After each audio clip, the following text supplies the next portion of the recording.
Welcome, everyone. Kevin and I are ready to go. Another Financial 15. We're going back to RRSPs. We work with a lot of clientele. Often we see some common mistakes. We're going to pass those along so you can avoid these 5 RRSP mistakes.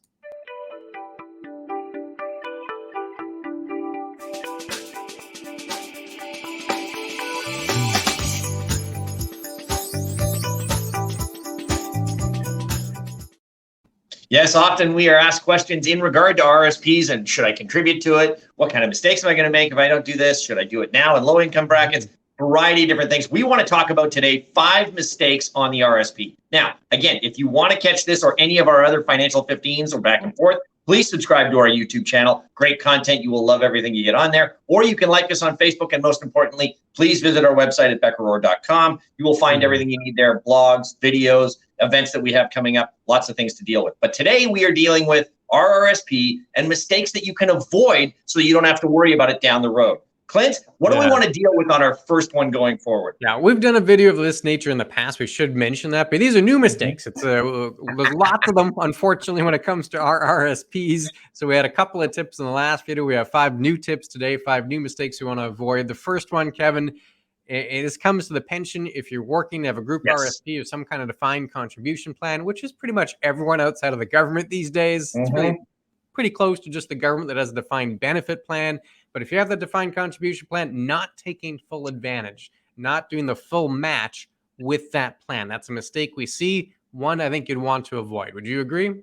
I would. I mean, basically, a lot of these times you'll have a certain percentage, whether it's 5%, it's 3%, it's 8%. Then whatever happens, if you put 5% of your pension in or 5% of your income in there, they will match up to that same 5%. But I see a lot of times where people don't. They'll put a few percentage points in, but they won't take advantage of the maximum amount allowed. This is what you want to do. You want to take advantage of every dollar that you can to get out of the matching possibility from the corporation. If they're going to match you dollar for dollar, take advantage of that. That's a big factor, because if not, this is affecting your pension going forward. So by not taking that maximum amount, you're actually losing out on free money that you're getting from your company, plus the compounding or growth that can earn over that entire time frame. Would you not agree? Yeah, and if you think about it as rate of return, right? Say you make 50 grand, you put 5% in, so you put in $2,500, your money doubles. You automatically get that much money from the company before you ever touch the investment. So it's a guaranteed doubling of the money. That's hard to beat. So you want to take full advantage of that. We do see that commonly. People only do partial amounts. They won't do the full amount. You want to avoid that mistake. Do the full match. You certainly will appreciate it down the road. Another mistake here, Kevin, mistake number 2, drawing down the RSP too slow or waiting too long to start those withdrawals. Yeah, and I mean, basically, that's the biggest factor. Nowadays, every time, I mean, this is basically the RSP meltdown scenario. You've always been told that your RSPs don't have to be converted to a RIF till the age of 71. So hold off, get as much compounding as you can, and then draw from there. The problem that you run into nowadays, though, is if you have a pension, once you start collecting CPP and OAS, all these things add up. So not only are you collecting possibly a couple grand from the government, but now you're adding in RSP money on top of that at a higher interest rate or a higher percentage that you must take out.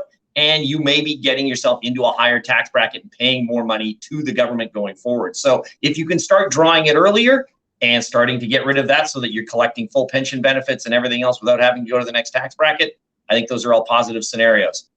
Yeah, exactly. And we've done a full video on this. We'll link to the video. I'll put it in one of the corners here so you can click on that and get all the details. But that's certainly a mistake we see, and one you want to avoid. A third one here has to do with when you contribute to the RSP. Now, we can't predict the future, right? So you don't know what your income is going to be in 20 years or 30 years. But ideally, you contribute now when you're in a high tax bracket. You take the money out when you're in a low tax bracket. That way, you get the savings at the high rate and you pay it back at the low rate. That's the ideal. Now, you don't know what your income is going to be in the future, so you have to make a bit of an estimate. But if you're in a low contribution year, like you're in a low income year, don't add to the RSP. Often that's a mistake we see. Maybe you had a source of income when there was no tax withheld, and it comes tax time, like, oh, I may have to pay $500 or $1,000. Sometimes it makes more sense just to pay that than to contribute it to the RSP, even if you're in a low tax year, right? You put that money in a TFSA, pay the tax. Well, that could be the better combination than doing a low contribution RSP or contributing when you're in a low income year. And I'll pull this up here, Kevin. You can add a little bit of color to that scenario. This is the Manitoba and federal combined tax brackets. It gives us an idea of when you'd want to contribute and when perhaps it'd be best not to contribute, right? Yeah, exactly. I mean, the thing that most people I think seem to forget and or don't realize is that when your contribution goes in, the amount that you save is only what your marginal tax rate basically is. So, I mean, if you make less than 34 grand a year, $1,000 contribution is saving you $250. And it's not a ton of money at the end of the day when you count that 75% is still taxable for everything that's going on. But the more you move up, so if you've had a high income year over 100 grand, it makes much more sense to be able to make that contribution. In low income years, you're not getting the same tax deduction that you could. You might be better off putting it into a TFSA and saving the money that way, which is not going to be taxable down the road. So you're right, contributing in a low year is one thing that you definitely, I would avoid possibly and paying the small amount of tax if that's the case that you have going forward. And of course, this is just set up for Manitoba. If we wanted to do it for other provinces, there are ways to get the combined tax rates between federal and provincial, isn't there, Clint? Yeah, absolutely. So we got this from a website, taxtips.ca. There's the website right there, the full version of the URL. And you can go there and you can click on your province. If you want them for Alberta, you want them for Ontario. The concept, though, is to avoid those lower years. Ideally, in my mind, if you're getting a third or more back on your taxes, you're going to bracket, say, 33 or above, RSP contribution might make a little more sense. If you're in one of the lower brackets, maybe the TFSA is the better option, and you probably want to avoid the RSP contribution. And you can see all the provinces at the website below. That's where we got these brackets, and this is the Manitoba and federal combined income tax bracket. So that is the third tip, the third mistake to avoid. We'll go on to number 4 here, Kevin. We're just flying through these, record pace. I love it. Tip number 4, the mistake number 4 is losing track of your contribution room. There's a bit of a formula when it comes to the RSP. It's 18% of the prior year's earned income. There's adjustments there if you have a pension. And then there's a carry forward, right? If you don't use all of it, it goes through the next year. And then there's a maximum every year. The maximum for 2022 is $29,210. So it can be tough to keep in mind exactly how much room you have. But if you go over, unfortunately, there's a penalty, 1% per month on the excess contribution. That can certainly add up. Where can people find their contribution room and avoid this mistake, Kevin? Yeah, basically, if you want to find out how much contribution room you have, you can go to the MyCRA website, or you go to MyCRA on the Revenue Canada website, and that will be able to pull it up. Or if you get a paper version sent out, your notice of assessment will also tell you how much RSP contribution room you have for a specific year. It will tell you what you've done the previous year, how much contribution room you've got for this year, based on all those things that Clint just said, if they've minused off for a pension or anything along those lines. And again, remember, you do not want to over contribute, because that can definitely be detrimental to you on that 1% per month. And it may not be caught immediately. They may catch it a year down the road, at which point you're going to be paying interest on the entire 12-month time frame as to what's gone on at 1% per month. So again, making sure that you're tracking your contribution room. A lot of people just say, oh, well, I can do this, I can do this. I've done $5,000 every year. Well, if you have a pension, those things may change just based on how much pension money that you're collecting. So you may not have that room. And then if you are over contributing, then that's going to be detrimental to your RSP as a whole going forward. Yeah, and if you go to the MyCRA account, there's actually an electronic version of your notice assessment on there. I use the MyCRA account, so you can always just get the electronic version of that notice of assessment, and they'll have a nice summary there of your RSP contribution room. So there's certainly one to keep in mind.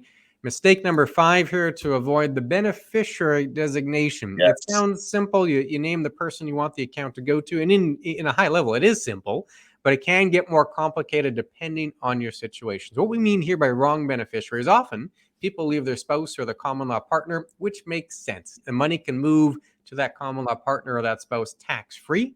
And then if you name anyone else, it becomes taxable. Where it gets tricky, let's say you have a blended family. You've had a marriage breakup, you got remarried. Well, that's a little more challenging, because maybe you have special considerations you want for your kids, and leaving your spouse can make it more complicated. Or if the kids are young and you want to have a trust involved, it gets a little more dicey in terms of who you want as your beneficiary, and it really has to be thought out. You can't just be like, yeah, I'll leave it to my spouse and they'll handle it. That might not be the best case for your specific situation. So you really need to make sure it fits with your plan. Yeah, and the beneficiary, as you mentioned, I mean, it's definitely a two-pronged sort of scenario. If you leave it to a spouse, of course, we don't have to worry about tax consequences at all. But if you leave it to someone else, now there are tax consequences. So if you assume a $500,000 RSP, all of a sudden the government sees that all as income for the year. Your estate needs to come up with roughly $250,000 worth of taxes. So if it's gone to a beneficiary who decides to spend it, there better be enough left in the estate to do it, or they're going to come after the beneficiary to look at these things. So you've got to make sure that you plan that all out in advance. It may be best just to leave it to the estate in some of these situations so that you know that the beneficiary can be looked after based on what the will says and things along those lines. So you're right, wrong beneficiary. And that doesn't necessarily mean, as you said, that it's, going to the spouse is wrong, but there may be other options involved depending on how you've got it set up. It depends on your goals, and then it depends tax minimization. The goals, of course, is first. You want to make sure it meets your wishes and the needs for your estate, and then try to minimize the tax within that scenario. You'll notice I put probate lower on that list, Kevin.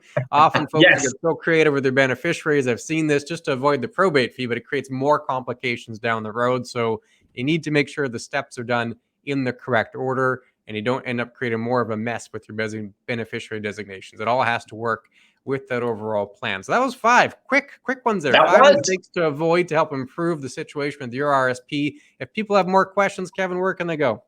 They can go with chatwithclintonandkevin.com. We would be more happy to dive into any of these 5 that we've just stated to you. We can explain them a little bit better. Options going forward, whether it fits to your circumstances and anything else we can deal with from there. Otherwise, I think we've covered the 5 mistakes to avoid. And again, this coincides with other videos that we've done in regard to RSPs and pitfalls, and we can deal with more of these going forward as they arrive. So other than that, I think we've covered the topic fairly well, quick, high level, and we can move on to the next topic again. That sounds good. Take care.